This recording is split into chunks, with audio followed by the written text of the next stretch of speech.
Eu tô aqui me arrumando, eu parei pra vir gravar um negócio, porque desde que eu postei os últimos dois stories. Eu tô aqui me arrumando, eu parei pra vir gravar um negócio, porque desde que eu postei os últimos dois stories, chegaram várias mensagens de todos os tipos, assim. Nenhuma ofensiva, mas assim.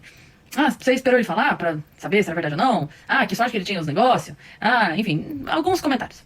Aí, o que eu quero explicar pra vocês? Danilo é meu amigo, gente. Meu amigo pessoal. A gente conversa amenidades. Tem 20 anos que eu conheço o Danilo, a gente se conheceu muito antes de muita coisa acontecer. Muito antes de muita coisa acontecer na minha vida e na vida dele. E a gente acompanhou a vida um do outro durante os últimos 18 anos. São 18 anos que a gente se conhece. Então, assim, é muito tempo você sabendo e vendo como a pessoa lida em inúmeras situações. E por isso eu não tinha a menor dúvida que a história não era bem aquela que estava sendo contada. Eu não precisava de provas. Eu não precisava que ele postasse, que ele mostrasse nada. Eu não precisava. Ele precisa de provas para uma questão jurídica, para opinião pública. Para mim não precisava de forma alguma. Eu tenho inúmeras provas empíricas de como o Danilo age na defesa de um amigo, de uma amiga. Em diversas situações eu vi isso acontecendo comigo. E eu tô falando disso desde que a gente se conheceu, desde o primeiro dia que a gente se viu na vida, o Danilo me defendeu. Eu já contei isso, não me importa de contar de novo. Primeira vez que eu interagi com o Danilo pelo Twitter. Ele me convidou pra abrir o show dele, eu cheguei pra abrir o show dele, o produtor local falou que eu não iria abrir. O Danilo, e o produtor falou, não vai não sei o que. Quando o Danilo chegou, eu falei, olha, eu vim só pra te falar que a gente não se conhecia. Eu vim só pra te dar o mesmo, o cara falou que não vai. Ele, como assim que não vai? Ele chamou o cara, aí o cara chegou e falou, o que você falou pra ela que ela não vai abrir o show? Aí o cara, não, porque ele falou, o Danilo falou, não, mas ela vai abrir o show. Ela veio pra abrir o meu show, ela vai abrir o meu show. Ele não precisava, entendeu? Ele podia ter virado pra mim e falado, que pena, então numa próxima. E estaria tudo bem, mas ele não deixou pra lá.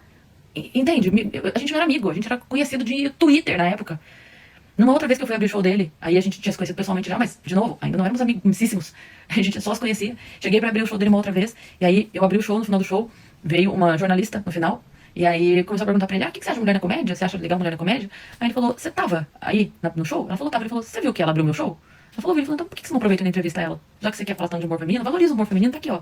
Coloca uma foto dela no seu jornal, valoriza, bota o nome dela na matéria. E quem era eu ali, sabe? Naquela época. A gente não era nem amigo pra dizer que ele defendeu o trabalho de uma amiga. Não. Ele só fez porque é isso. Ele faz isso. Essa é uma atitude normal dele. Quem o conhece vai saber falar disso. É isso. Uma vez, no início, nos primeiros anos da comédia, eu fui fazer show em Campinas. Tava voltando pra Sorocaba de madrugada. E tinha dado uma enchente em Sorocaba terrível. A entrada da cidade tava toda tomada por água. E aí eu tava tentando chegar em casa. E uma rua tinha aberto uma vala na rua. E aí o espelho d'água não me deixou ver. Eu caí com o carro na vala. Perdi o carro, enfim. Tive que refazer o carro todo. E aí ele ficou sabendo. Eu tava recém-chegada na comédia, conhecendo a galera ainda. Ele entrou em contato comigo. Falou, o que aconteceu? Fiquei sabendo do seu carro. Eu falei, foi. Ele falou, pega o meu carro. Passa aqui em casa, pega o meu carro, fica com o meu carro até se arrumar o seu. Eu falei, não vou fazer isso. Ele falou, filha, vai. Você precisa. Eu tô em São Paulo. Eu dou um jeito. Eu falo pro pessoal da TV, pega algum carro aqui, eu dou um jeito. Você precisa do carro pra fazer show. Eu não peguei o carro dele de qualquer forma. No fim, quem me emprestou o carro um tempo foi o João Valho, meu amigo lá de Sorocaba, que também é humorista, pra poder fazer os shows e tal. Mas assim, vocês entendem? Que é dessa pessoa que eu tô falando? De que quando me conheceu, já agiu assim. E depois disso, gente, cara, teve a situação da minha separação. Que quando aconteceu o Danilo foi. Ele me ligava todos os dias. Eu ligava e mandava mensagem. Como é que você tá? Você tá bem? Como é que você tá hoje? O que você tá fazendo? Tá fazendo alguma coisa? Todos os dias. Sem exceção. Até ele ver que eu tava bem.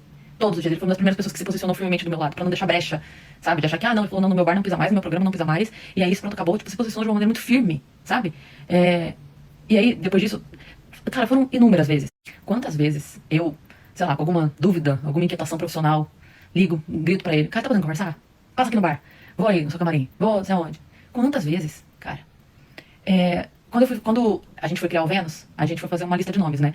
E aí o Vênus foi uma ideia minha, o nome Vênus. Quando eu fui fazer a lista das minhas sugestões, eu fui conversar com ele, foi uma das pessoas que eu chamei.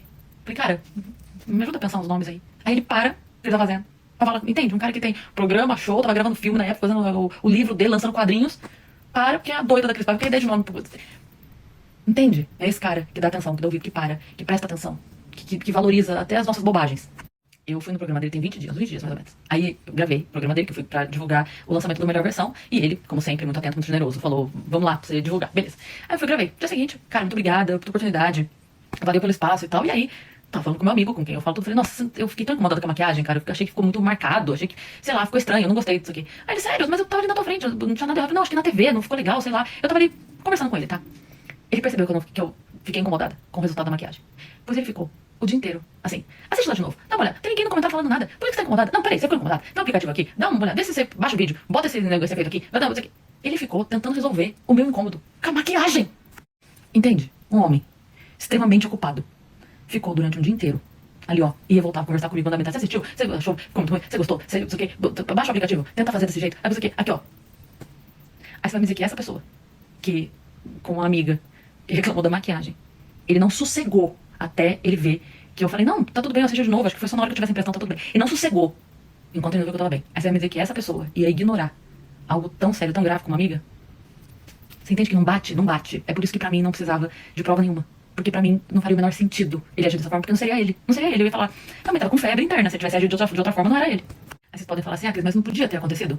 Ele não podia ter falhado, não podia ter errado, né? Porque as pessoas erram. Ele não podia ter se equivocado, não podia ter falhado na atitude nesse momento, não podia ter sido um momento em que ele não agiu como... Podia, é claro que podia. Todo mundo humano, ele podia ter errado, né?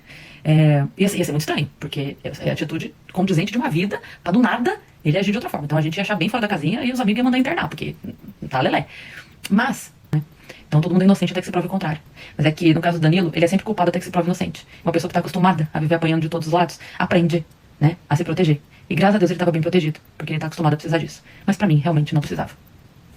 E, no fim das contas, o problema mesmo acaba ficando em segundo plano, né? Essa história, né, que é o que gerou mais mídia, não digo nada a ver, mas pouco tem a ver com o problema mesmo que temos ali nessa situação. Eu sofri assédio na infância. E eu sei que às vezes a gente demora pra entender, pra juntar ali Lé com Cré. Eu era criança também, demorei pra entender o que tinha acontecido comigo, mas eu sei que de qualquer forma fica uma dor, né? Fica um negócio ali que é difícil de digerir mesmo, a gente não sabe nem o que a gente quer fazer e tal, mas eu sou da opinião que a nossa dor tem que virar escudo, não arma. Você não resolve a sua dor causando outra dor. Você não resolve o seu problema causando outro problema, né? Há que você ter um pouco de responsabilidade também a respeito da vida das outras pessoas, né? No fim, todo mundo tem os seus problemas, né? Eu tenho, vocês têm, Danilo tem uma história de vida familiar dificílima. Quem não sabe, acha facilmente aí na internet. E eu vi uma coisa outro dia que eu achei tão maravilhosa, que falava assim, que o herói e o vilão, eles nascem do mesmo lugar, que é uma dor muito grande. Mas o vilão pensa, já que eu já sofri, eu vou fazer todo mundo sofrer. O herói pensa, já que eu sofri, eu vou tentar impedir que as outras pessoas sofram também.